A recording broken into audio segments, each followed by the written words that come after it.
Perdoni, vostè és el que vol ser alcalde, oi? Miri, han de fer alguna cosa amb l'atur. No es pot viure d'aquesta manera. Jo mateix tinc la filla que viu a Londres des de fa 2 anys. Amb prou feines es guanya la vida. Pensen fer alguna cosa? Poden fer alguna cosa? Pensaba que los políticos solo estabais en los despachos y coches oficiales. Bueno, me alegro de verte con la gente normal por la calle. Ah, y una cosa, a ver si acabáis con la corrupción, que es una vergüenza. Ja va sent hora de fer una ciutat dels barris, que es conegui la Barcelona de debò, no solament la de les guies turístiques. L'ànima d'aquesta ciutat són els seus ciutadans. I, sobretot, posi les piles per preservar el patrimoni de la ciutat. Que vagi bé. A veure si ens pots ajudar els botiguers, perquè n'hi ha que venen el pa congelat a 30 cèntims i són uns preus intolerables. Nosaltres no podem viure. A veure si ens pots ajudar. Saps una cosa, Alfred?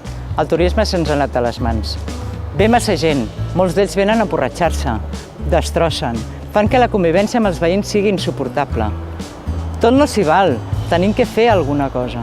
Necessitem algú que expliqui al món que Barcelona és Catalònia. Com fas a Madrid, amb un parell de...